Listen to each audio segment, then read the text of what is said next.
Magandang gabi sa inyo sa lahat mga kabalasubas. Pag-uusapan po natin ukol doon sa pinakadelikadong ahas na ninirahan dito sa balat ng lupa na hindi pa po nadidiscover ng ating mga sayantipiko o ng ating mga scientist na nag-aaral ng ilang taon, ilang dekada upang malaman lamang kung ano itong ahas na pinakadelikado sa balat ng lupa na naninirahan dito sa mundo. Ngunit sa aking pagtuklas, mayroon akong mga nakita na pinakadelikadong nananahan dito sa balat ng lupa. Ating alamin at ating tunghayan kung ano ang mga ahas ang aking mga sinasabi.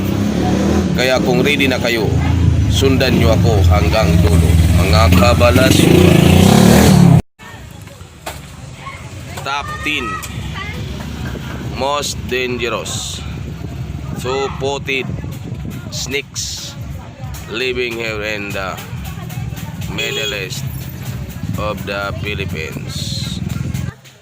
10 pinakadelikadong ahas na may dalawang paa na naninirahan dito sa gitnang silangan ng Pilipinas. Ano-anong klaseng ahas kaya ito mga kabalasubas? Sa aking pagtutuklas, ito ay naninirahan dito sa Pilipinas. Marami ito dito sa Pilipinas na hindi lamang natutuklasan ng ating mga sayantipiko. Hindi binibigyan ng pansin, hindi pinag-uukulan ng panahon para malaman kung anong klaseng ahas ito. Ito po yung pinakadelikado sa lahat ng ahas dahil ito ay may dalawang paa. Pag natuklaw ka po nito mga kabalasubas, sigurado akong hindi ka na aabutin sa ospital sapagkat napakalakas ng binom. Wala nang panglunas, wala nang doktor, wala nang manggagamot na makakapanggamot ito sapagkat ang ating number 1 na tinutukoy kong ahas ay ito. Number 1 most dangerous two-footed snakes living here in the Middle East of the Philippines ay ang iyong tinuring na kaibigan, kapatid, kasangga sa lahat ng bagay. Ngunit ikaw ay trinaydor mga kaibigan, mga kabalasubas. Yan po ang pinakadelikadong ahas na naninirahan dito sa gitnang silangan ng ating bansa. Yan po ang pinakaiingatan natin na makakuha tayo ng isang kaibigan na isa palang traidor, isa palang hindi mapagkakatiwalaan, isa palang ahas na delikado na hindi kayang gamutin ng isang binom. Yan po ang mga tinutukoy ko kaibigan, mga kabalasubas, na ahas na kahit kailanman ay hindi mo magagamot yan kahit pinakain mo pa yan sa panat, sapagkat ahas ang pag-uugali. Isa po yan dapat sa ating pag-iingatan. Kaya kayo mga kabalasubas, bilang paalala sa lahat, mag-ingat po tayo sa ganyang bagay. Kahit nasa loob na tayo ng pamamahay, wag po tayo kukuha ng isang kaibigan na hindi pa pagkakatiwalaan, sapagkat ito ang napakadelikadong ahas sa balat ng lupa, sa balat ng Pilipinas, sa balat ng gitnang silangan ng ating bansa, mga kabalasubas. Ang atin naman number 2 na pinakadelikadong ahas sa balat ng lupa dito sa Pilipinas na nananahan ay ito po mga kabalasubas. Number 2 most dangerous two-footed snakes living in the Middle East of the Philippines. Dumako doon sa kasunod na bahagi ng ating pinakadelikadong ahas sa balat ng lupa. Magbigay muna tayo ng isang patalastas para sa ating mga kabataan. Ito po ang lugar ni Kabalasubas. Ito yung lugar po namin dito mga kabalasubas. Ito yung pinaka natin, Simi-Tondo. Ayan. Ha? Wala ang siraulo kasi ang siraulo nasa mental. Ayan o. Ayan mga kabalasubas, patalastas muna tayo. Ito naman yung maliit kong tindahan.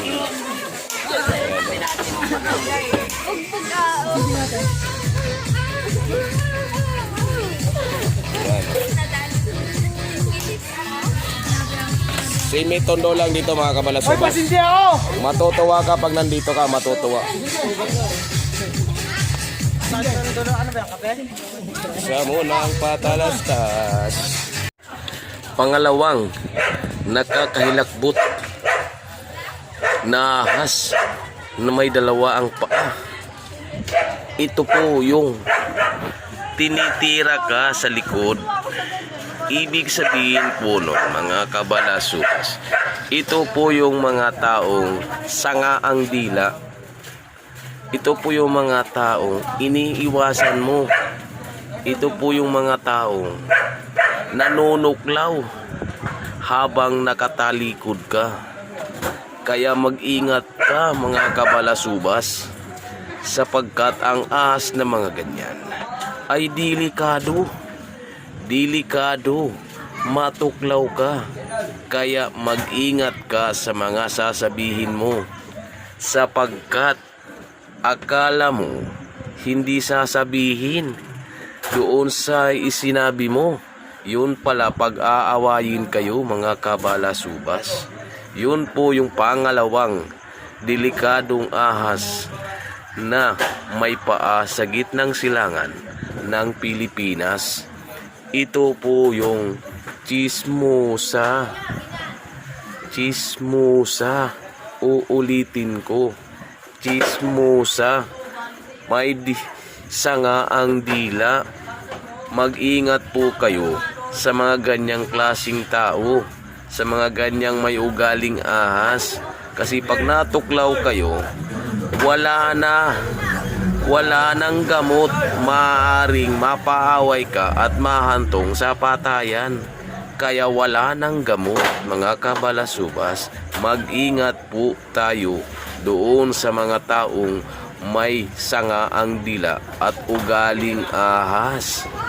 Ngayon mga kabalasubas, dumako naman tayo sa pangatlong bahagi ng ating usapin. Ito, number 3, most dangerous two-footed snakes living here in the Middle East of the Philippines. Ano ang pangatlong pinakadelikadong ahas dito sa Pilipinas, dito sa gitnang silangan ng Pilipinas mga kabalasubas?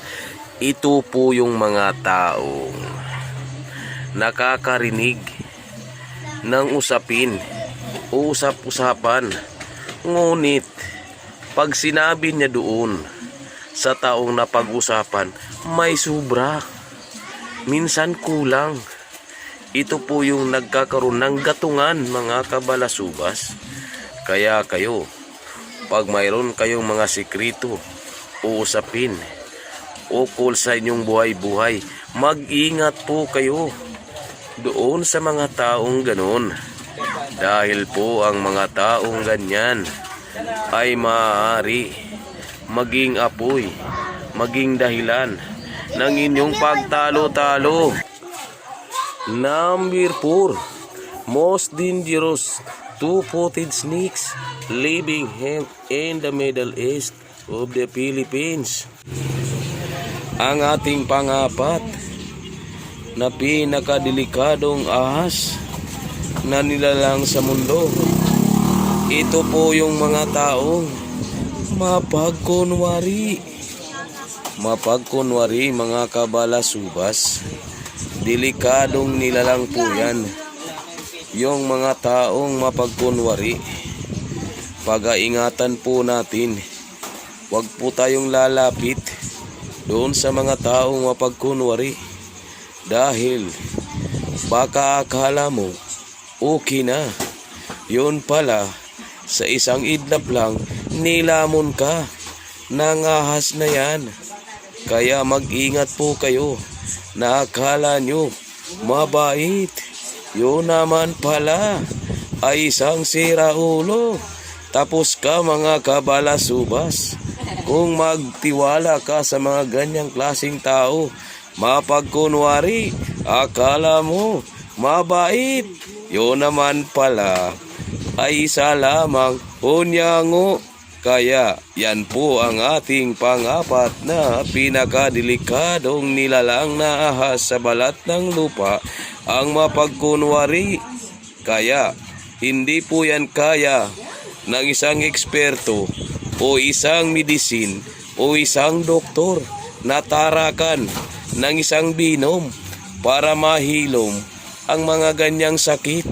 Kaya mag-ingat po tayo sa mga taong mapagkunwari dahil isa po yang malaking sirpin na gumagapang sa balat ng lupa. Kaya dumako na po tayo sa ating panglimang bahagi ng ating kwento. Number 5. Most dangerous two-footed snakes living here in the Middle East of the Philippines. Ating panglima na bahagi ng pinaka nangungunang makamandag na ahas na may mga paa sa gitnang silangan ng Pilipinas. Ito po yung nagbabalat kayo. Ito po yung mga taong nagbabalat kayo. Ito po yung akala mo mabait. Akala mo mapapanatag ka. Iyon pala ay hindi. Dahil sa pagtalikod mo, tutuklawin ka. Parang ahas talaga. Nagpapalit ng anyo. Yan mga kabalasubas. Nagpapalit ng anyo. Parang ngongyango. Yan po yung pinaka delikadong ahas na namumuhay dito sa Pilipinas. Yung nagbabalat kayo. Yon mga kabalasubas ang ating panglima na pinaka delikadong ahas na may paa sa gitnang silangan ng Pilipinas. Ito po yung nagbabalat kayo. Akala mo mabait pagkaharap mo. Iyong pala, pagtalikod mo, tutuklawin ka. Walang gamot. Hindi kaya ng binom ang mga ganitong uring ahas. At sumunod tayo sa ating pang-anim na bahagi ng ating pinakamakamandag na ahas na may paa sa gitnang silangan ng Pilipinas. Number 6. Most dangerous two-footed snake living here in the Middle East of the Philippines. Ang ating pang-anim na pinakadelikadong ahas na namumuhay sa balat ng lupa sa gitnang silangan ng Pilipinas. Ito po yung hindi mo aakalain na gagawa sa iyo ng kalukuhan. Alam mo kung ano ito, mga kabalasubas? Ito po yung sarili mong dugo. Sarili mong dugo. Titirahin ka para ka dumapa. Ito po yung may mga utak talang ka. Ito po yung may mga utak talang ka na ayaw na ikaw ay makakaway ng maayos. Yan po yung pinaka-delikado na ahas sa balat ng lupa. Yung kadugo mo na mismo. Yung sisira sa'yo. At hatakin ka pababa. Yan po ang pinakamasakit sa lahat na nangangagat na ahas. Yan po ang pinaka-delikado sa lahat. Pag sarili mo ng kadugo, yung tutuklaw sa'yo. Yan mga kabalasubas. Kaya kahit kadugo mo na, kahit kamag-anak mo pa, mag-ingat ka. Baka may sariling pag-iisip. Hindi po yan kaya. Turo ka ng binom. Yung mga ganyang klaseng ahas. Yung may mga paa. Delikado po yan mga kabalasubas. Kaya kunting ingat lang. Kahit saan ka mapunta, masid-masid ka muna. Baka makadaan ka na maraming mga ahas. Kaya dahan-dahan lang. Dumako na tayo sa ating pangpitong bahagi ng ating pinakadelikadong ahas sa gitnang silangan ng ating bansa. Number 7. Most dangerous two-footed snake in the Middle East of the Philippines. Yung ating pangpitong bahagi na pinaka-delikadong ahas na may dalawang paa sa silangang bahagi ng Pilipinas. Ito po yung may ugaling inggitira, mga kabalasubas. Inggitira, yung mga taong hindi tumatanggap na masapawan, yung mga taong hindi tumatanggap na malamangan, sisiraan ka at sisiraan, gagawa ng mga dahilan para masira ka sa karamihan. Ito po yung mga taong may pag-uugali inggitira. Similarity lang po ito sa mga taong may pag-uugaling makapili. Naintindihan nyo yan, mga kabalasubas? Pag nakakita kayo ng taong inggitira, sigurado na hindi po yan magpapatalo, sapagkat ang ugaling ganyan, hindi na po yan nagagamot. Ang inggitira, ang katawan yan may kayabangan. Kaya mga kabalasubas, mag-ingat kung mayroon kang kakilala na ganyan ang pag-ugali. Iwas-iwas na lang at manahimik ka na lang. Hayaan mo na lang, kabalasubas, sapagkat hindi na po kaya yan ng isang eksperto, sapagkat ang gamot dyan useless lang. Hindi na po kaya ng isang binom o isang magaling na doktor o isang magaling na psychologist, sapagkat ugali na po niya yan. Kaya mag-ingat sa taong inggitira. Malaahas ang ugaling ganyan.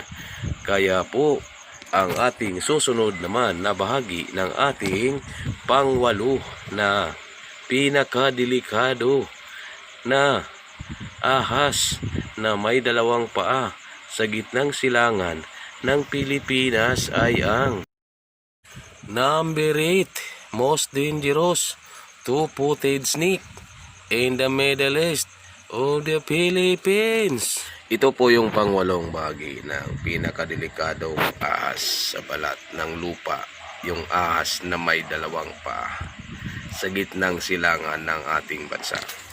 Ito po yung mapanira sa kapwa. Alam niyo mga kabalasubas, yung mapanira sa kapwa, ito po yung nakakatakot, isa sa mga nakakatakot na ma-encounter na ahas na gumagala dito sa bansa natin o kahit saang bansa, mga kabalasubas. Pag mayroon mga ganyang mapanira sa kapwa, delikado po yan. Dapat po mag-ingat-ingat po tayo kung mayroon tayong nakikitang mga ganyang klaseng ahas, sapagkat ang mapanira sa kapwa hindi po kaya ng isang binom, hindi po kaya yan ng isang doktor. Kahit magtawag pa kayo ng Dr. of Animals, hindi po magagawa ng paraan yung may ugaling hayop. Yan mga kabalasubas, isa sa pinaka delikadong ahas po yan. Ang tawag po sa ahas na yan, yung pangwalong ahas na po na yan, ay isang mapanirang ahas. Makamandag po yan mga kabalasubas. Once na makagat ka ng mapanirang ahas, hindi na po maiaayos ang buhay mo. Masisira at masisira. Kaya tinawag po na mapanirang ahas ang ganyang may pag-uugaling ganyan.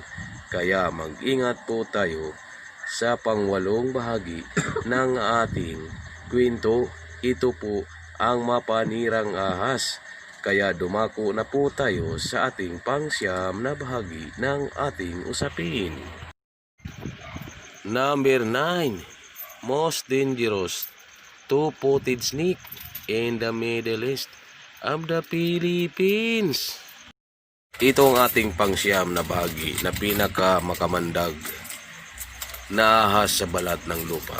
Ito po yung dapat natin pag-aingatan, dahil mawawala talaga ang pangamba mo dito pag nakita mo ito. Ito po yung mga taong malaanghel ang mukha. Malaanghel ang mukha. Ibig sabihin, hindi ka panipaniwala na makakagawa ng isang karumal-dumal na kasinungalingan. Ito po yung malaanghel na ahas. Ang malaanghel na ahas, ito po yung mapanglinlang, mga kabalasubas. Mapanglinlang, malaanghel, ngunit mapanglinlang. Kasama na ito sa mabalat kayo, mapagbalat kayo, mga kabalasubas. Ito po isa sa pinakamahirap sugpuin, pinakamahirap bigyan ng isang gamot para malunasan ang makagat ng isang malaanghel na ahas. Ito po yung mapagbalat kayo, akala mo isang anghel, yun pala ay isa naman palang isipin nyo na kung ano ang dapat nyong isipin, sapagkat may ganyan talagang klase ng tao, malaanghel sa harapan ng karamihan, ngunit ang kaloob-looban ay isa palang binom na panguntra sa kapwa binom. Ito po yung walang gamot na naman, isang sanhi na naman na hindi nagagamot ng kahit anong klaseng manggagamot. Ito po yung malaanghel, mapagkunwari, mapangibabaw. Yan po mga kabalasubas ang pangsiyam na bahagi ng ating kwento. So baybayan po natin ang pinakahuli na pinakadelikado at ang pinaka sa lahat, mga kabalasubas, na delikado talaga, na pwede mo ma-encounter. Hindi mo akalain na ganun pala ang klase ng taong ganito. Ito yung mga delikadong ahas na may paa. Number 10, most dangerous two-footed snake in the Middle East of the Philippines. Ito po yung panghuli na pinakadelikadong ahas sa balat ng lupa, mga kabalasubas. Ito po yung ahas na tahimik, nasa ilalim yung kulo. Ito po yung ahas na nakikinig lang, ngunit hindi nagsasalita. Ngunit pagtalikod mo, lagot ka, tutuklawin ka na. Kaya kung baga sa ahas talaga, ito yung mga ahas tulog. Ito yung mga ahas na hindi nakikiisa, nakikinig lang. Pero once na wala ka na, tapos na ang maligayang araw mo. Sisiraan ka kung ano-ano na ang sasabihin laban sa'yo. Kaya mga kabalasubas, payo ko lang doon sa mga nakikinig at nakikitingin sa aking video, ay mag-ingat po kayo sa 10 nakakatakot at makamandag na mga ahas na makikita nyo at mababasa at maririnig dito sa aking video. Bago ang lahat, huwag niyong kalimutan mag-subscribe, mag-like, at mag-share. At lalong-lalo na, pakiclick ng aking notification bell para malaman nyo ang aking mga susunod na mga upload. At mag-comment kayo sa baba para malaman ko ang inyong salubin dito sa MGTV Mokong Angkor Gunya. At ako ang nagsasabi sa inyo at mag-iwan ng isang kataga, mga gwapo at mga gwapa kayo. Mas gwapo ako sa inyo sapagkat ako ay itong naririto. Kahit pangit sa paningin nyo, gwapo naman ako sa asawa ko.